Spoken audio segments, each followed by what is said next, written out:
اکبر جہانگیر کو اپنا جانشین بنانا چاہتا تھا یا محبت کی وجہ سے مجبور تھا؟ خوف تھا، کیونکہ یہاں تک الزام لگا اس نے زہر بھی دیا اکبر کو. اس کے اندر ایک شہنشاہ یا بادشاہ بننے والی خوبیاں تھیں. اکبر کا ٹرسٹ خسرو پہ تھا. اکبر کے تو 9 رتن تھے، کیا جہانگیر کے بھی اس طرح سے کوئی کیبنٹ کا حصہ تھے لوگ؟ ایک کوئی رتن بڑا سی، وہ رتن سی نور جہاں. کیا جہانگیر ظالم تھا، موڈی بادشاہ تھا؟ جہانگیر تھا کیسا؟ شہزادے کی آنکھوں میں سلائیاں مار کے اندھا کر دیا، زیادتی کی یار، بڑی بری بات کی اس نے کہا کوئی رشتہ دار نہیں ہے میرا رشتہ دار ایک ہی ہے، وہ ہے میرا اقتدار. جہانگیر کی محبت پر بات کرتے ہیں. نور جہاں کیسے اس کی لائف میں آئی؟ نور جہاں پہ اس کی نظر پڑ گئی ہوگی اور علی کولی خان کو جو اس کا شوہر ہے اس نے مروا دیا ہوگا. جہانگیر کو قید کیوں کیا تھا محبت خان نے؟ محبت خان ایکچولی ناراض تھا نور جہاں سے. جہانگیر کا جو سکھوں کے ساتھ کلیش تھا، کسی کو پاپولر ہوتا دیکھ نہیں سکتا تھا. اگر کسی ایک شخص کو پاپولر ہوتا اس نے دیکھا اور برداشت کیا ہے تو وہ تھی نور جہاں. اس نے ہندوستان کو فائدہ پہنچایا یا نقصان؟ بہت سے شہر آباد کیے جن میں لاہور ایک بہت بڑا شہر ہے. نور جہاں تو کہتی تھی ہم نے اپنی جان دے کے خریدا لاہور کو. جہانگیر کے بارے میں مشہور ہے کہ اس کی 2 قبریں ہیں اور اس کا پیٹ بھی چیرا گیا جب اس کی موت ہوئی. کیا آپ جانتے ہیں کہ شہنشاہ اکبر جہانگیر کو ہندوستان کا بادشاہ نہیں بنانا چاہتا تھا، لیکن ایسی کیا مجبوریاں آئی کہ اکبر نے جہانگیر کو بادشاہ بنا دیا؟ کیا جہانگیر ہندوستان کا سب سے ظالم بادشاہ تھا؟ جہانگیر نے انگریز کو ہندوستان میں آنے کیوں دیا؟ جہانگیر اور نور جہاں کے محبت کے قصے کیا ہیں؟ اور جہانگیر کے مرنے کے بعد اس کا پیٹ کیوں چیرا گیا؟ یہ سب جانیے آج کے پوڈ کاسٹ میں. سنو پوڈ کاسٹ کے 90% ویورز وہ ہیں جنہوں نے اب تک سنو ڈیجیٹل کو سبسکرائب نہیں کیا. اگر آپ کے خیال میں نے آپ کو ویلیویبل کنٹینٹ دیا ہے تو ابھی سنو ڈیجیٹل کو سبسکرائب کریں. ذیشان ہم نے اکبر کے دین الہی پر تو بات کی، لیکن اگر میں آپ سے سمجھنا چاہوں کہ اکبر کا دور جب ختم ہوا تو اس وقت کیا حالات تھے، اور اکبر نے جانشین جب بنایا جہانگیر کو تب کیا حالات تھے؟ جہانگیر کا دور سٹارٹ کیسے ہوتا ہے؟ بڑا اچھا سوال ہے. انفیکٹ اکبر تو نہیں چاہتا تھا کہ جہانگیر بادشاہ بنے، لیکن بڑی مشکلوں سے منوایا گیا ہوں والا حساب تھا جہانگیر کا. جہانگیر نے بہت سی حکم عدولیاں بھی کیں، بغاوتیں بھی کیں، لڑائیاں بھی کیں، سازشیں بھی کیں. ان تمام لوگوں کو قتل بھی کروایا جو اس کی راہ میں رکاوٹ بن سکتے، جیسے ابو الفضل جیسے لوگ تھے. لیکن ان ساری باتوں کے باوجود ایونچولی بادشاہ جہانگیر ہی بنا. یہاں تک الزام لگا کہ اس نے زہر بھی دیا اکبر کو. اچھا. اور یہ ابو الفضل نے لکھا. ہمیں بہت سی جگہوں پہ وہ ڈس اوبیڈینس نظر آتی ہے، نافرمانی نظر آتی ہے، اس کا ایک ریئیکشن نظر آتا ہے. آخری جو دور تھا اکبر کا اس کے اندر، مثلا ایک بار جب وہ کشمیر گیا تو اس نے جہانگیر سے کہا کہ حرم سرا کی عورتوں کو کشمیر منتقل کیا جائے. تو اس نے کہہ دی جی سڑک خراب ہے سڑک خراب ہے، میں نہیں لے سکتا. پھر انہوں نے اسے کہا کہ میواڑ جاؤ، وہاں کے جو رانے ہیں وہ بڑے سر اٹھا رہے ہیں، تو ان کو کویل کرو کسی طریقے سے. مطلب یہی تھا نا کہ آپ نے اپنا آپ دکھانا ہے. اگر آپ اپنے آپ کو یہ سمجھتے ہیں کہ آپ اہل ہیں بادشاہت کے یا ایڈمنسٹریشن کے، اچھا انتظام منتظم ہونے کے، تو آپ بغاوتوں کو کچلیں، آپ کوئی انتظام سیٹل کریں جا کے چیزوں کو. یہ اجمیر بیٹھا رہا، اس نے کہا نہیں جی میں نہیں جا رہا. مطلب ایسی بہت سی جگہوں پہ جب انہوں نے ان کی ذمہ داری لگائی تو اس نے کوئی نہ کوئی بہانہ کر دیا. پھر ایونچولی الہ آباد چلا گیا، اکبر تھے نہیں، تو اس نے وہاں خزانے کے ایک حصے پہ قبضہ کر لیا اور اعلان کر دیا جی میں بادشاہ گا. اچھا، اکبر کا اور جہانگیر کا رشتہ کیسا تھا؟ شروع میں تو بہت اچھا رشتہ تھا. ظاہر ہے بڑی مشکل سے تو پیدا ہوا تھا. اس سے پہلے اکبر کے تو بچے فوت ہو جایا کرتے تھے. حسن اور حسین جو ان کے بچے تھے پہلے فوت ہو گئے، تو بڑے لمبے عرصے تک کوئی 27 سال تک کوئی اولاد نہیں تھی. پھر وہ سلیم چشتی صاحب کے درگاہ پہ گئے، وہاں منت مانی. ایونچولی جہانگیر پیدا ہوا تو بہت لاڈلا تھا جہانگیر اس لحاظ سے. اور پھر جو ایک باپ بیٹے کا تعلق ہوتا ہے وہ جہانگیر کے ساتھ بھی تھا. شیخ بابا انہیں کہا کرتے تھے. اچھا، بی بی سی پہ میں نے ایک سٹوری پڑھی، اس کے اندر بتایا گیا کہ سلیم چشتی جو تھے ان سے اکبر نے پوچھا کہ آپ کب تک حیات ہیں، تو انہوں نے کہا کہ جب تک جہانگیر کچھ سیکھ نہ لے بولنا تب تک میں حیات رہوں گا. تو اکبر نے آرڈر دیا کہ جہانگیر کو کچھ سکھایا نہ جائے. یہ میں نے پڑھی ہے، انفارچونیٹلی میں نے بھی پڑھی ہے اسٹوری، اور میں حیران ہوتا ہوں کہ اتنا بڑا وہ ویب سائٹ، اتنا بڑا ادارہ ہے، اور وہ فیکٹ چیک کیے بغیر ہی شائع کر دیتا ہے بی بی سی. یہ اسٹوری ہے وہاں. اور یہ تھا کہ انہوں نے پوچھا کہ جی کب آپ کی رحلت ہوگی، تو انہوں نے کہا کہ جب کوئی چیز یاد کر کے دہرائے گا سلیم، یعنی یہ جہانگیر، یاد تو وہ کوئی چیز یاد نہیں کرنے دیتے تھے، لیکن ایک خادمہ نے کنیز نے کچھ یاد کروا دیا، وہ ایک دن دہرا رہا تھا، بس ادھر ان کی طبیعت بگڑنا شروع ہو گئی اور ایونچولی فوت ہو گئی. یعنی یہ اتنا بڑا ادارہ یہ چھاپ رہا ہے، یعنی ایک دقیانوسی قسم کی چیز. تو نہیں، اس میں کوئی ایسی حقیقت نہیں. ہمیں کوئی تاریخی طور پہ اس کی کوئی سند مل ہی نہیں سکتی. ظاہر ہے یہ تھوڑی کسی کے بچے سے کوئی بچہ اگر کچھ یاد کر کے دہرائے گا تو ادھر سے بابا جی فوت ہو جائیں گے، یہ تو نہیں ہوگا. تو ایسے نہیں ہوا تھا. جہانگیر کا بچپن کیسا تھا؟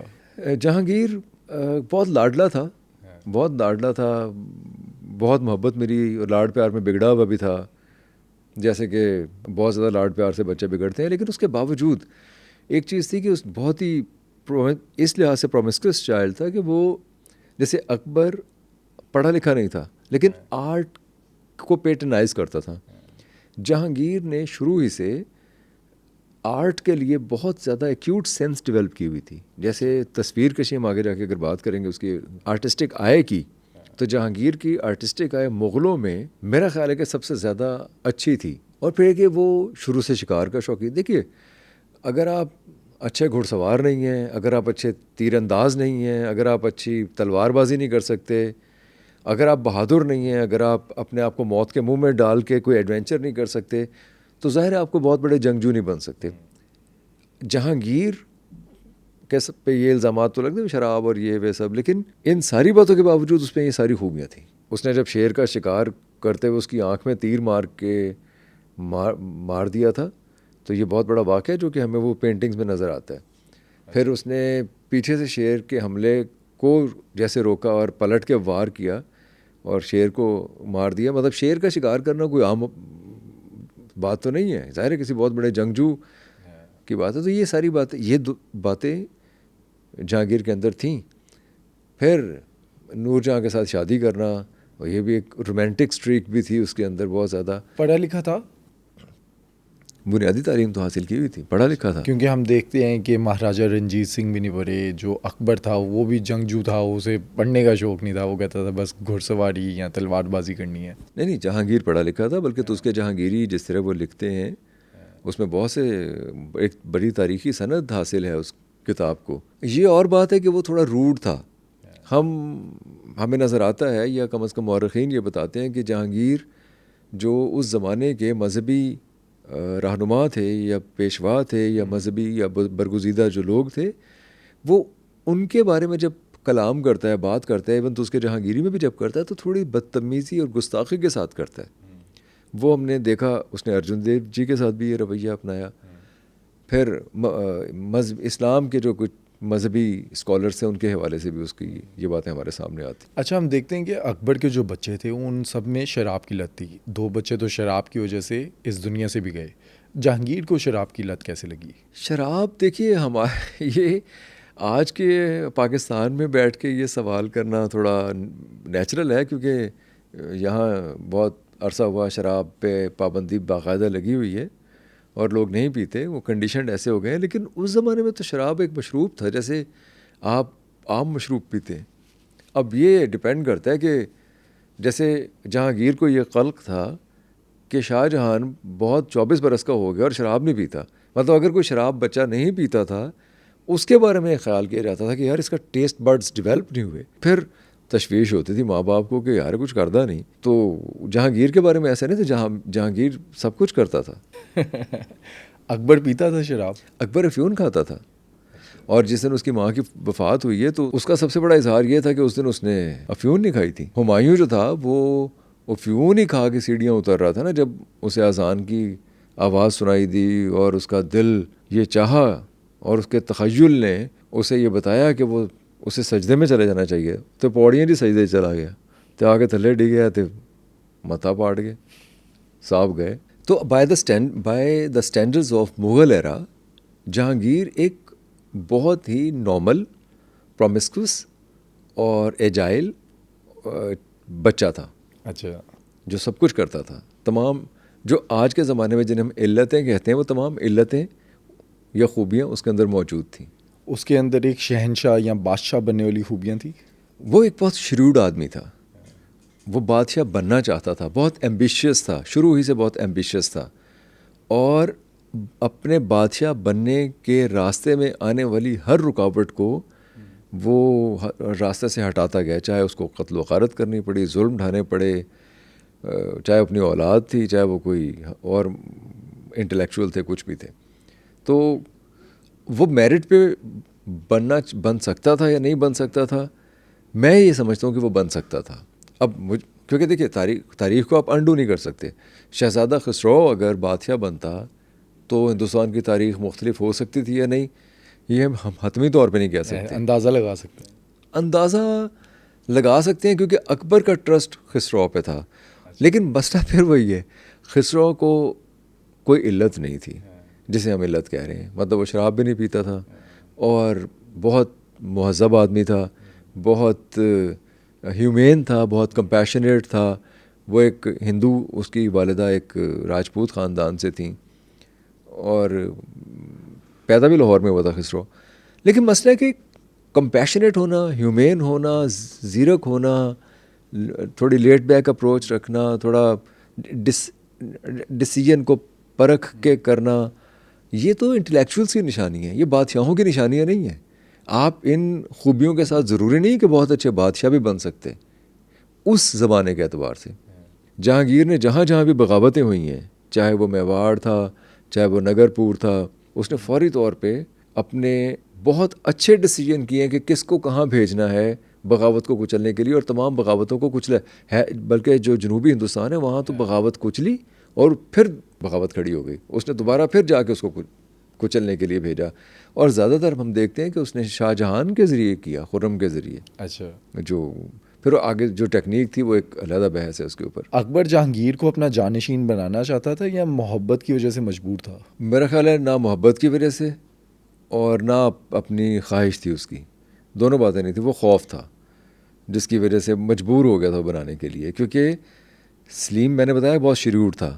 سلیم نے 30,000 سپاہی لے کے، پتہ چلا اکبر کو الہ آباد میں کہ 30,000 سپاہی لے کے وہ ایک لشکر لے کے آ رہا ہے. کیا کرنے کے لیے؟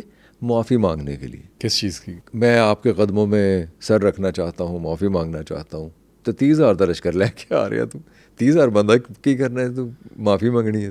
یہی بات اکبر نے کہی کہ ایسے کوئی انسان کا بچہ بنے، یہ اکیلا ہے. اچھا. پھر وہ اکیلا آیا، اکیلا آ کے اس نے، بلکہ اس کی وہ سارے ڈرامیٹکس آتے تھے جہانگیر کو. اس نے کہا جی کہ میری دادی مجھے آئے محل سے باہر ریسیو کرنے کے لیے اور میرا ہاتھ پکڑ کے مجھے لے کے جائے میرے باپ کے پاس تاکہ میں اپنا سر اس کے قدموں میں رکھ سکوں.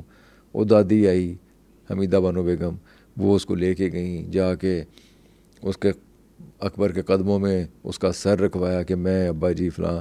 اکبر نے بھی کہا کہ انہوں گھوڑے بھی دیو، انہوں 12,000 روپیے بھی دیو، وہ چاندی کے سکے، سونے کے سکے، وہ جو اشرفیاں، جو سب کچھ. تو خوش ہو گیا. انہیں جا کے پھر بغاوت کر دی. اچھا، معافی مانگی کس چیز کی تھی؟ معافی کیونکہ وہ مسلسل حکم عدولی کر رہا تھا نا، وہ کہیں بھی مسلسل حکم عدولی کر رہا تھا، فوج اکٹھی کر رہا تھا. اس نے، میں نے بتایا نا، اکبر کی ایبسنس میں خزانے پہ قبضہ کر کے خود بادشاہت کا اعلان بھی کر دیا تھا. اچھا. تو وہ it was an open secret کہ جہانگیر بادشاہ بننا چاہتا ہے بائی ہوک اور بائی کروک، اور وہ کسی اور کو، پھر ابو الفضل کو قتل کروا دیا تھا. ایکچولی تو یہ بھی ایک معاملہ تھا. ابو الفضل کو جب قتل کروایا اور اکبر کو جب اس بات کا پتہ چلا تو اکبر نے بہت سر پیٹا، رویا پیٹا اکبر بہت زیادہ. مطلب جو بھی اس نے بھی، بھیا اگر رویا پیٹا تو آپ اس کو سزا دیں. سزا تو اس نے کوئی نہیں دی ابو الفضل کو قتل کرنے کی، معافی کر دیا. دکھ تھا 2-4 دن کے لیے تو بادشاہوں کو دکھ ہوتا ہی ہے کہ نال یار لگا پھردا ہوندا سی، چنگا بندہ سی، پڑھدا پڑھدا سی، پڑھاندا سی، کہانیاں کہونیاں سناندا سی، بس اس سے زیادہ نہیں ہوتا. یہ بادشاہوں کا وتیرہ ہے. یہ جہانگیر نے زہر کیوں دیا تھا؟ میں نے عرض کیا. اچھا، یہ الزام بھی ایکچولی ابو الفضل نے لگایا کہ جہانگیر نے اکبر کو زہر دی، کیونکہ اکبر کے پیٹ میں مسئلہ ہو گیا تھا بہت زیادہ، اس کے جو پیٹ خراب ہو گیا تھا بہت شدید. اور ابو الفضل لکھتے ہیں کہ اکبر یہ کہتا ہے کہ مجھے اس نے زہر دی ہے. اچھا. بلکہ پھر جب کشمیر میں بھی جب وہ اکیلا تھا اپنے خیمے میں، تو اس نے جانے کی کوشش کی خیمے کے اندر، سلیم نے، لیکن اکبر نے پابندی لگا دی تھی کہ یہ اکیلا میرے خیمے میں نہ آئے، یعنی کم از کم اس وقت نہ آئے جب میں اکیلا ہوتا ہوں، بیٹا ہونے کا فائدہ نہ اٹھائے. اچھا. یہ اس نے، یعنی اس کو ٹرسٹ نہیں تھا اس کے اوپر. پھر بہرحال اچھا، وہ معافی تلافی اور پیسے لینے کے بعد، گھوڑے ووڑے لینے کے بعد پھر اس نے بغاوت کر دی تھی جا کے. یعنی وہ اس وقت تک چین سے نہیں بیٹھا جب تک کہ اکبر نے اسے بلا کے بابر کی تلوار اور اپنی دستار اور خلعت نہیں دے دی تھی بادشاہ بننے کے لیے. وہ اس وقت تک چین سے نہیں بیٹھے. اس کی ایک اور وجہ بھی ہے. اس زمانے میں ایکچولی جو خسرو تھا, خسرو مان سنگھ کا بھانجا بھی تھا, اور مرزا عزیز کوکا اس کے سسر تھے, اور ان دونوں کی بڑی اہمیت تھی دربار میں اکبر کے. تو وہ کوشش یہ کر رہے تھے کہ کسی طریقے سے خسرو کو بادشاہ بنا دیا جائے. لیکن جو شیخ فرید تھے اور سعید برہا, ان دونوں نے کنونس کیا اکبر کو سلیم کے حق میں, تاکہ خانہ جنگی نہ ہو, تیموری حکومت بچ جائے. مطلب اس طرح انہوں نے کیا. بلکہ خسرو نے تو آ کے لاہور پہ قبضہ ہی کر لیا تھا نا ایک لحاظ سے. تو اس قبضے کے بارے میں کہا جاتا ہے کہ شیخ فرید کی ہی اسٹریٹجی تھی جس کی وجہ سے اس کو کویل کیا گیا. بلکہ اس نے وعدہ کیا جہانگیر نے بادشاہ بننے کے بعد کہ اس کو کوئی ہم عطا کریں گے, کوئی جاگیر عطا کر دیں گے, کوئی بنگال بھیج دیں گے, دکن بھیج دیں گے, کہیں بھیج دیں گے. لیکن نہیں بھیجا. کوئی نہ کوئی بہانہ بنا کے جہانگیر نے خسرو کو دربار ہی میں رکھا, تاکہ کیوں کہتے ہیں نا اقتدار کی جنگ میں یا جیسے بھی اپنے دشمن کو اپنے قریب رکھو, تو اس نے اپنے قریب ہی رکھا ہوا تھا. لیکن جب دوبارہ اس نے پھر 1607 میں دوبارہ بغاوت کی, پھر اسے پکڑ لیا, پھر اسے سلائیاں بھی ماری, اس کی آنکھوں میں بینائی بھی اس کی ختم کر دی, اور پھر وہ ایک ریسٹس ہسٹری کے کامران کی بارادری سے لے کے اور قلعے تک اس کے کھوپڑیاں ٹانگ دی اور اس کے اندر سے گزارا گیا. تو کافی عبرتناک سائے تھی یہ. وہ اب یہاں آپ دیکھیے کہ بادشاہ کا منصب اس زمانے کے اسٹینڈرڈ کے اعتبار سے یہ ہے کہ اگر اس کے خلاف بغاوت اس کا بیٹا بھی کرے گا تو اس کو قتل کرے گا اور اسے سزا دے گا. گو کہ بعد میں بڑی دلجوئی کرتا رہا وہ اس کی, لیکن حقیقت یہ ہے کہ بعد میں بھی اس نے خرم کے حوالے کر دیا تھا, شاہ جہان کے حوالے, جس نے کہ ایک صاحب تھے رضا, جی, انہیں بھیج کے گلا دبوا کے قتل کروا دیا تھا. ایکچولی جو خسرو تھا اس کو قتل کیا گیا تھا. مطلب باپ نے ہی بیٹے کا قتل کروا دیا. باپ نے بیٹے سے ہی قتل کروا دیا تھا بیٹے کو. اور صرف یہی نہیں کیا تھا, اس نے پرویز کو بھی بہت زیادہ کوشش کی کہ پرویز کو اس کے مقابلے پہ لایا جائے. اچھا, جہانگیر نے کس عمر میں کوشش کی بغاوت کرنے کی, یا اس کی خواہش ہوئی کہ وہ اب بادشاہ بنے؟ خواہش تو جہانگیر کی لڑکپن سے شروع ہو گئی تھی. یعنی جب ایک آدھ مہم اس نے جب سر کر لی تو اس کو جب یہ اندازہ ہوا کہ اکبر اب ڈاما ڈول ہے, تو کوشش تو شروع سے ہی تھی. کیونکہ اس کی جو حکم عدولیاں ہیں کہ بادشاہ کے حکم کو نہ ماننا, کیونکہ سارا کانسٹیٹیوشن یہ ویسا بادشاہ تو ہوا کرتا تھا. اگر آپ بادشاہ کے حکم کو نہیں مان رہے تو اس کا مطلب ہے کہ آپ there is something wrong with you.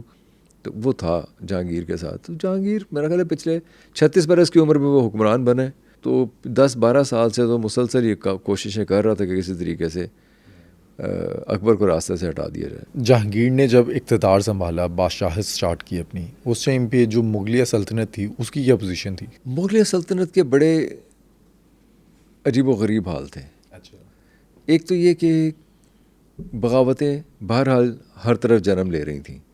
وہ چاہے جنوبی ہندوستان تھا, چاہے بنگال تھا, چاہے بہار تھا, چاہے میواڑ تھا, چاہے ہر طرف بغاوتیں جنم لے رہی تھیں. اور اکبر کیونکہ بغاوتوں کو کچلتے ہی اس دنیا سے چلا گیا تھا.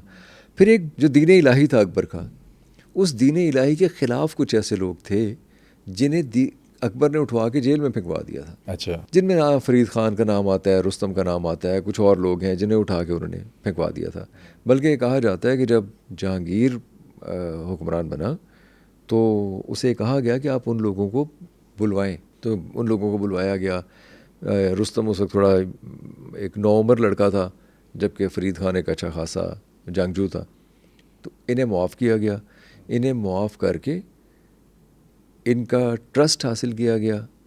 انہیں میواڑ بھیجا گیا, وہاں قندھار بھیجا گیا, انہیں گجرات بھیجا گیا, انہیں جنوبی ہندوستان بھیجا گیا. رستم کو خاص طور پہ جب وہ بڑا ہو گیا تو ان جو ٹرسٹ وردی اس کے جو لوگ تھے, جو اکبر نے جنہیں پھینکوایا ہوا تھا جیل میں, ان کے ذریعے مختلف لوگوں کی جو سر اٹھا رہے تھے سرکوبی کرنے کے لیے انہیں استعمال کیا گیا, اور بڑے افیکٹولی استعمال کیا. اکبر کے تو 9 رتن تھے, کیا جہانگیر کے بھی اس طرح سے کوئی کیبنٹ کا حصہ تھے لوگ؟ جہانگیر کی کیبنٹ کا حصہ تھے, جیسے آصف خان تھا اور ابو الفتح تھے, مہابت خان تھے. ایسے بہت سے لوگ تھے جو پہلے سے بھی چلتے آ رہے تھے اکبر کے زمانے سے. اور پھر سب سے بڑی بات اس کو ایک کوئی رتن بڑا سی, وہ رتن سی نور جہاں. اچھا, نور جہاں نے بادشاہ جہانگیر کے لیے جو اچھے بھی کام کیے تو کچھ سازشیں بھی کیں. اچھا. تو لیکن نور جہاں کی بات کافی مانی جاتی تھی. آصف خان، نور جہاں، شاہ جہان، یہ ایک ٹرائکا تھا. ٹرائکا سمجھ لیجیے. لیکن بعد میں تو خیر ان کی آپس میں ریشہ دوانیاں شروع ہو گئی تھیں، کیونکہ آصف خان جو ہے وہ اپنے داماد کو بنانا چاہ رہا تھا، خرم کو، اور یہ اپنی لاڈلی بیگم کے شوہر کو بادشاہ بنانا چاہ رہی تھی. آخری وقت کی باتیں ہیں. لیکن اس سے پہلے شروع میں انفلوئنشل اگر کوئی لوگ تھے تو یہ 3 لوگ زیادہ انفلوئنشل ہوا کرتے تھے. جب جہانگیر نے بادشاہت سنبھالی اس ٹائم پہ چیلنجز کیا تھے؟ بہت بڑے چیلنجز تو یہی تھے کہ میواڑ سے یا جنوبی ہندوستان سے یا نگر پور سے، احمد نگر سے، قندھار سے مسلسل سازشیں ہو رہی تھیں.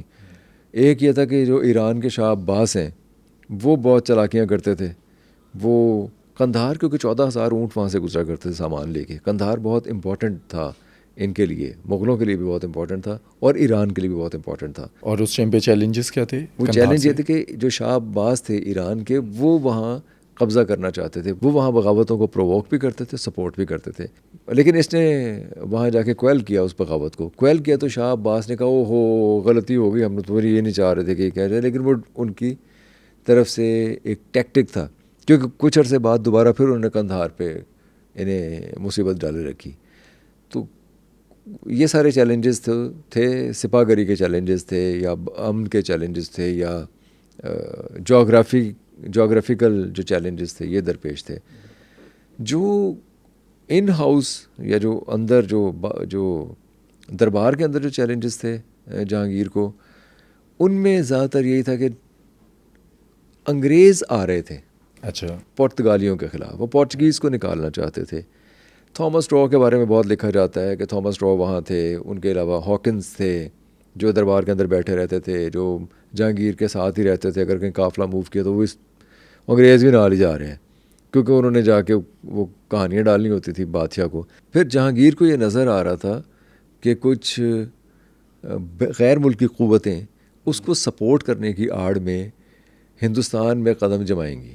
اچھا. مثلاً قندھار پہ بھی اس کو آپ یہ سمجھ لیجیے جو سینٹرل ایشیا کے علاقے ہیں یہاں سے سپورٹ کرنے کے لیے کچھ لوگوں نے ریچ آؤٹ کیا تو اس نے انکار کر دیا تھا. یعنی ہر طرف سے غیر ملکی خطرات بھی لاحق تھے، اندر سے بھی خطرات لاحق تھے. اور جو کسانوں کا حال تھا وہ تو خیر برا ہی تھا، کیونکہ وہ جب آپ امنی قائم نہیں ہیں تو ڈاکو ڈکیت لگان ٹیکس ویکس یہ وہ سارا کچھ تھا. تو بادشاہت تو بہت کمفرٹیبل زندگی گزار رہی تھی، لیکن نیچے لوگوں میں مسلسل انایزینس بہرحال تھی. اکبر کی موت کے بعد جو مغلیہ سلطنت تھی اس میں کوئی فرق آیا یا جیسی تھی ویسی رہی؟ انفارچونیٹلی مغل سلطنت 500-600 سالوں میں کوئی تبدیلی نہیں لا سکی، اور یہ بہت بڑا ایک فیکٹر ہے ہندوستان کی قسمت کے نہ بدلنے کا. یعنی ایک اتنا بڑی ڈائنیسٹی، اتنا لمبا دورانیہ حکومت کا، تو وہ ٹھیک ہے انہوں نے بہت بلڈنگیں یہ وہ سب مقبرے مزار اور بنا دیے. اگر ہم کوئی مضمون لکھنے بیٹھیں گے تو بہت سی چیزیں کر بھی دیں گے. کوئی منصبداری نظام تھا، کوئی جاگیرداری نظام تھا، کوئی سرائے بنا دی، کارواں سرائے. لیکن جتنا بڑا اسکیل تھا، جتنا پیسہ تھا، جتنی مال و دولت تھی ہندوستان کے پاس، اس طرح ہندوستان کی قسمت نہیں بدلی، کیونکہ مینز آف پروڈکشن نہیں بدلے، ٹیکنیک نہیں بدلی، آلات نہیں بدلے. قسمت یا زمینوں کے حالات یا جغرافیکل حالات وہ اس وقت بدلتے ہیں جب آلات پیداوار چینج ہوں. جو رہٹ ہے وہ رہٹ ہے، جو گدھے پہ کام کر رہا ہے وہ گدھے پہ کر رہا ہے، جو ہل چلا رہا ہے وہ بیلوں پہ ہل چلا رہا ہے. تو وہ تو مغلوں نے کیا بدلا، تو ہم نے اپنی آنکھوں سے دیکھے ہوئے یہاں پہ بیلوں سے ہل چلاتے ہوئے لوگوں کو دیکھا ہوا، اب بھی چلاتے ہیں. تو وہ جو مغلوں کا دور تھا اس میں مینز آف پروڈکشنز کا تبدیل نہ ہونا ایک بہت بڑا سانحہ تھا، میں سمجھتا ہوں بر صغیر کی زندگی میں. اچھا، ہم بات کر رہے ہیں کہ ہندوستان میں اس وقت ترقی نہیں ہو رہی تھی، لیکن دنیا میں کہیں اور ترقی ہو رہی تھی، اور کس طرح سے ہو رہی تھی؟ ترقی سے مراد ہے عام لوگوں کی قسمت کا بدلنا، عام لوگوں تک اپارچونیٹیز آنا، عام لوگوں کا اپنی محنت کے ذریعے سے اپنے لیے وسائل پیدا کرنا اور ان سے استفادہ کرنا. یہ نہیں ہو رہا تھا. دولت موجود تھی، اس دولت کا استعمال نہیں ہو رہا تھا ٹھیک طریقے سے. دولت کا استعمال تو یہ تھا کہ آپ جائیں ٹریکٹر بنائیں، آپ جائیں کوئی نئی ٹیکنیک لے کے آئیں، آپ دیکھیں کہ بھئی اگر برطانیہ میں جو ایگریرین سسٹم ہے وہ ختم ہو رہا ہے, وہاں جدید ٹیکنیک اپنائی جا رہی ہے, تو ہم بھی حاصل کریں اسے. ہم نے اپنے آپ کو بدلتے زمانے کے ساتھ, مغلوں نے اڈیپٹ نہیں کیا. ایونچولی اگر یہاں آ کے کسی نے اس کو بدلا, اس جو مینز آف پروڈکشنز تھے ان کو بدلا, تو وہ انگریز نے بدلا آئرونکلی.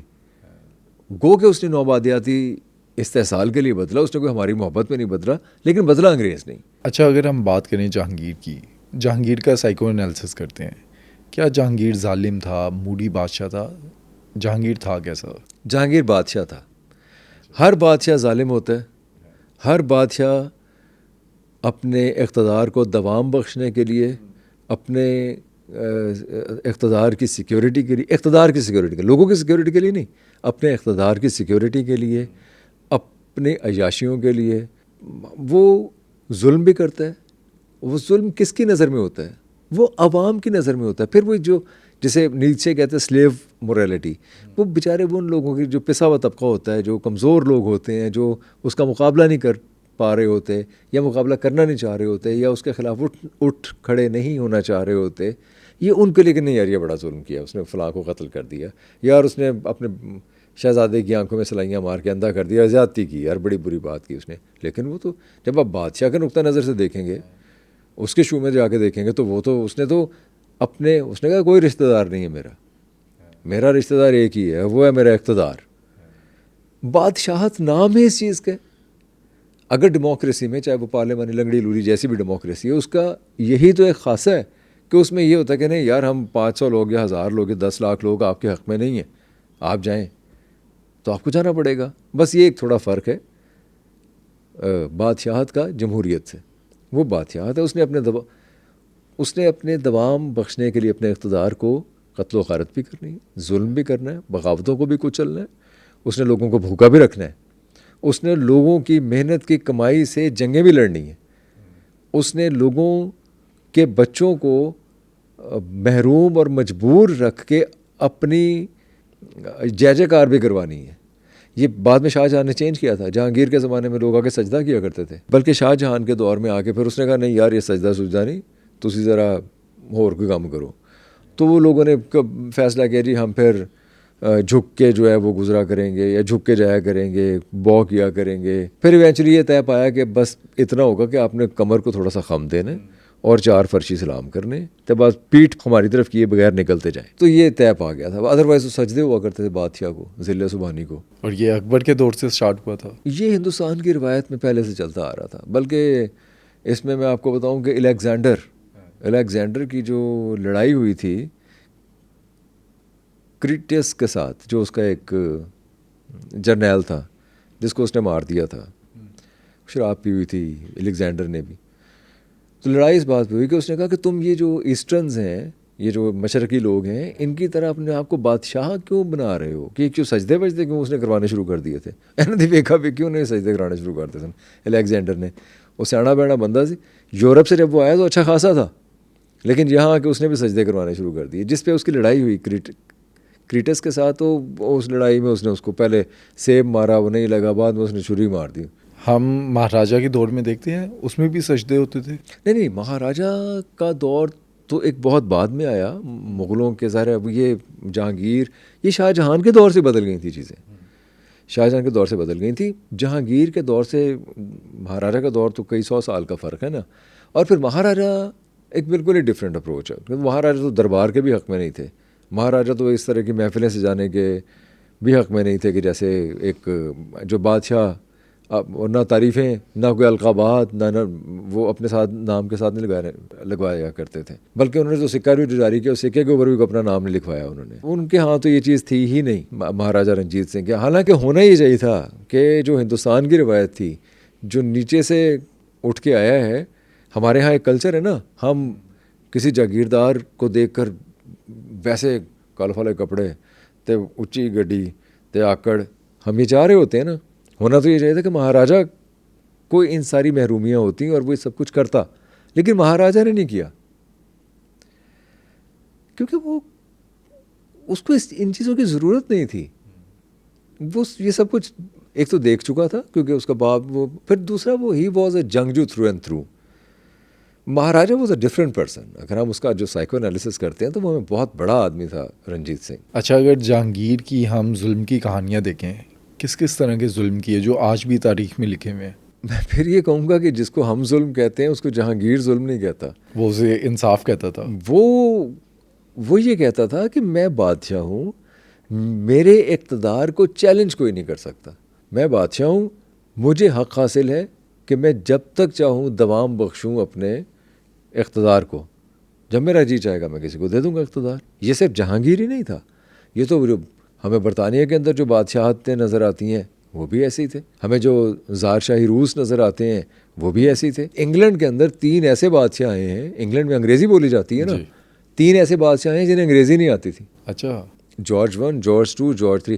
جارج 3 جو تھا وہ تھوڑا بہت ABC کر لیتا ہوگا. جارج 1 اور 2 تو بت بن کے بیٹھے رہتے تھے میٹنگز کے اندر.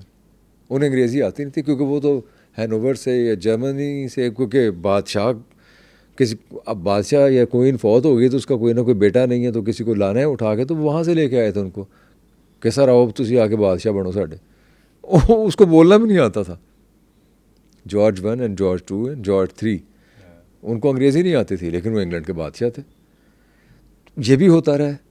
اور وہ انگلینڈ کے بادشاہ بھی ایسے ہی ظالم تھے, روس کے بادشاہ بھی ایسے ہی ظالم تھے. کوئی دنیا میں بادشاہ ترکوں کو آپ دیکھ لیں, وہ اپنے بچوں کو بھائیوں کو مرواتے تھے, وہ بھی اپنے اقتدار کو دوام بخشنے کے لیے. تو یہ چلن تھا اس زمانے کا جس کے خلاف لوگوں نے بہت قربانیاں دی ہیں اس نظام کو بدلنے کے لیے. اچھا, لیکن ہم اگر دیکھیں کہ اس وقت پہ جو مغل بادشاہ تھے وہ کس کس طرح کی سزا دیتے تھے؟ سزا دینے کا ایک مقصد تھا.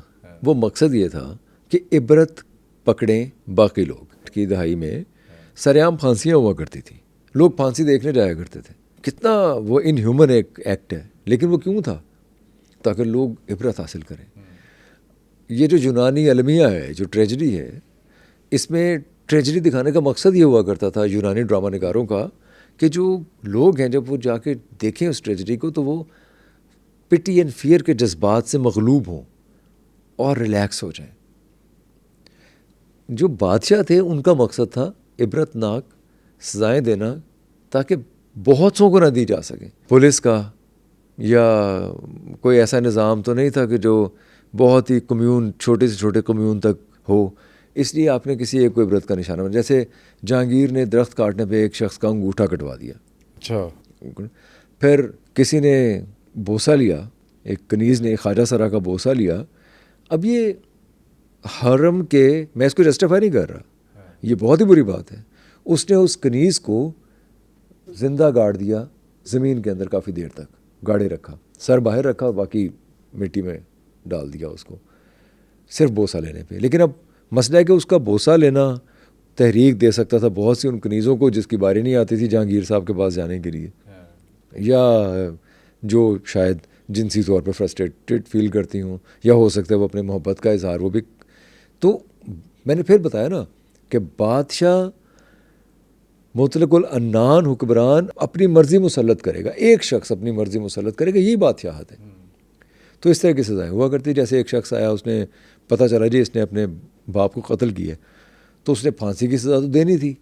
انہوں نے کہا وہ انہیں ایسا نہ رگڑ کے سزا دے کہ دوجے نے ذرا ہاتھ ہو جان. اس نے اس کو ہاتھی کی ٹانگ کے ساتھ باندھ کے بھگوا کے مار دیا. یہ عبرت حاصل کرنے کے لیے کہ لوگ عبرت حاصل کریں. منادی کرائی جاتی تھی, لوگ اکٹھے ہوتے تھے, پھر ان کے سامنے قتل و غارت ہوتی تھی, ان کے سامنے پھانسی ہوتی تھی, ان کے سامنے یہ جو سزائیں تھیں ساری ان کے سامنے دی جاتی تھیں. جس نے اپنے بیٹے کو 300 لوگوں کی کھوپڑیوں کے رستے ہوئے خون میں سے گزارا, اس سے آپ کیا ایکسپیکٹ کرتے ہیں کہ وہ کسی اور کو بخشے گا؟ لیکن ذیشان بھی اس کے اندر اچھا کیا ہے. اگر آپ اس زمانے کے سٹینڈرڈ سے دیکھیں تو اچھا یہ تھا کہ بادشاہ جو ہے وہ اس پہ ایک ٹرسٹ تھا کہ کہیں کوئی ڈاکو چور یا کوئی باغی. ہوتا کیا تھا, ایک جتھا بنا, اس جتھے نے ایک متمول علاقے پہ اٹیک کر دیا اور مال غنیمت لوٹ لیا سارا, عورتوں کو بے آبرو کر دیا, بچوں کو نیزے گھونپ دیے, مردوں کو قتل کر دیا, سامان اٹھا کے لے گئے. وہ جو اٹیک کرنے کے لیے جتھے آیا کرتے تھے وہ چاہے راجپوتوں کے تھے, چاہے گکھڑوں کے تھے, چاہے مرہٹوں کے تھے, چاہے افغانوں کے تھے, وہ جن کے بھی تھے جتھے, وہ آتے تو لوٹ مار کرنے تھے. اور ظلم وہاں کی عوام پہ کرتے تھے. اب ایک دوسرے پہ ظلم کرتے تھے. تو اس نظام کو قائم رکھنے کے لیے بادشاہ تو دلی میں بیٹھا ہے, الہ آباد میں بیٹھا ہے, یا آگرہ میں بیٹھا ہے کہیں, یا فتح پور سیکری میں بیٹھا ہے, لاہور میں بیٹھا ہے, اتنا بڑا بر صغیر ہے, اتنا بڑا ایک کانٹیننٹ ہے, وہاں وہ کیسے نظام قائم رکھے گا؟ ٹرسٹ کی وجہ سے.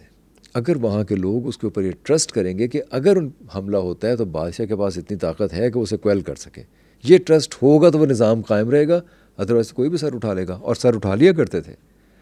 اکبر کے بعد بھی بہت سے لوگوں نے سر اٹھایا, جہانگیر نے وہ سر کچلے. شاہ جہان کو بھیجا بہت سی جگہوں پہ دوسرے محبت خان کو بھیجا, یا دوسرے سپہ سالاروں کو بھیجا, اور جا کے کویل کیا ان بغاوتوں کو. اس سے نظام قائم رہتا تھا. اب میں اس کو جسٹیفائی نہیں کر رہا کہ وہ ظالم تھے, تو وہ ظالم تھے, لیکن اس ظلم کرنے ڈھانے کے علاوہ ان کے پاس کوئی اور چارہ بھی نہیں تھا. لیکن اگر ہم بات کریں, کبھی ایسا ہوا کہ کبھی کسی کو سزا دی ہو اور فیصلہ بدلا, یا کبھی کسی پر رحم آ گیا ہو؟ کسی باغی پہ رحم کھاتے ہوئے تو میں نے نہیں دیکھا اسے. جب خسرو کو لایا بھی گیا اس کے پاس, تو اس کے ساتھ سعادت بیگ تھے اور ایک اور صاحب تھے جو ان کے بڑے معتمد خاص تھے, کسی خان اعظم کا خطاب انہیں ملا ہوا تھا. جب اس نے دیکھا ان دونوں کو کہ اس کے ساتھ تھے, باغی تھے, اس نے کہا ایک کو گدھے کی کھال پہنا دی رہا ہے اور ایک کو گائے کی کھال. اچھا. وہ گائے کی کھال کیونکہ جلدی سکڑ جاتی ہے, خشک ہو جاتی ہے, تو وہ گائے کی کھال جس کو پہنائی تو وہ تو بیچارہ سانس گھٹنے سے مر گیا. جس کو گدھے کی کھال پہنائی تو گدھے کی کھال ذرا دیر سے خشک ہوتی ہے, تو اس کو بہرحال اس نے جب رویا پیٹا, منت سماجت کی, تو اس کو رحم آ گیا. تو اس نے کہا چلو ٹھیک ہے, کھال جو باہر کر لو. اس کو باہر نکالا. اس کو پھر اس نے کوئی گورنری وغیرہ دے دی جنوبی ہندوستان میں کہیں. جہانگیر کو کون کون سے شوق تھے؟ جہانگیر کو پینٹنگز کا بہت شوق تھا.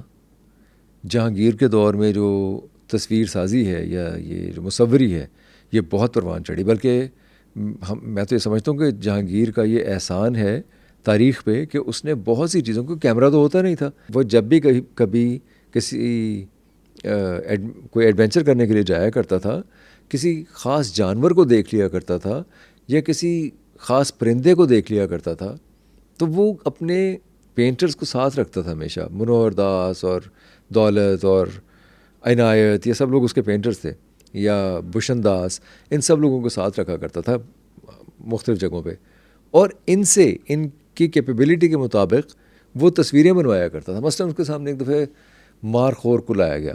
اس نے کبھی مارخور نہیں دیکھا تھا کہ جس کے بڑے بڑے سینگ اور کافی سارے سینگ اور آپس میں اوپر جا کے مل جاتے ہوں. تو مارخور اس نے پہلی بار دیکھا تو اسے بڑا اچھا لگا. اس نے پھر مارخور کی تصویریں بنوائیں.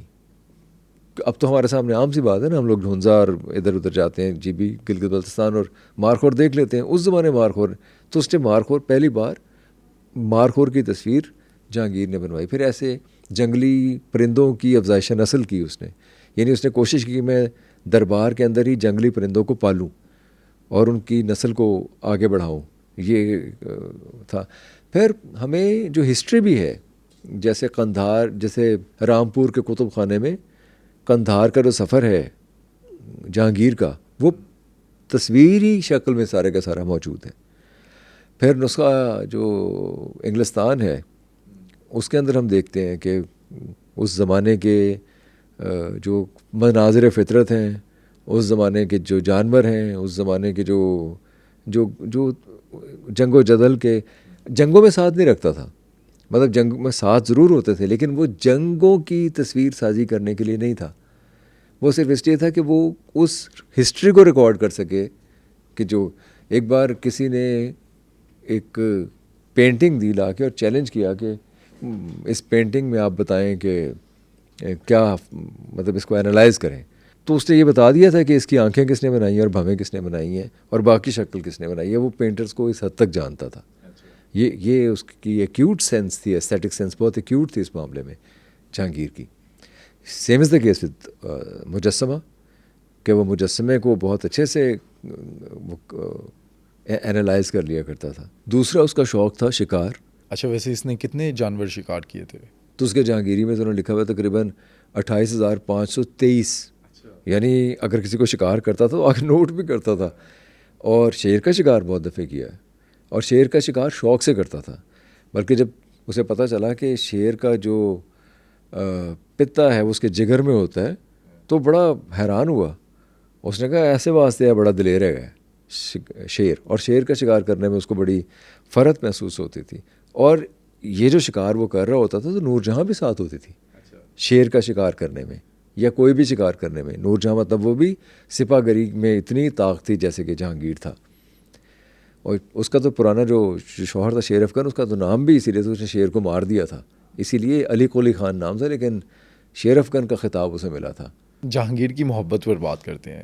ایک تو جہانگیر کو محبتیں کتنی ہوئی اور نور جہاں کیسے اس کی لائف میں آئی؟ میں تو خود یہ سمجھتا رہا ہوں کہ نور جہاں پہ اس کی نظر پڑ گئی ہوگی اور علی قلی خان کو جو اس کا شوہر ہے اس نے مروا دیا ہوگا اور پھر سے شادی کر لی ہوگی. ہوتا تو یہی ہے, روایت تو یہی ہے, لیکن ہمیں اس کی کوئی تاریخی سند نہیں ملتی, کیونکہ انفیکٹ ایرانین فیکٹر یہ 3 لوگ تھے, علی قلی خان, مہابت خان جو اور نور جہاں جو ایران سے آئے تھے. علی قلی خان پہ یہ الزام تھا کہ وہ باغی ہیں جہانگیر کی حکومت کے, کسی نے الزام لگایا تو جہانگیر نے بس یہ کہا کہ آپ اسے پیش کریں میرے پاس.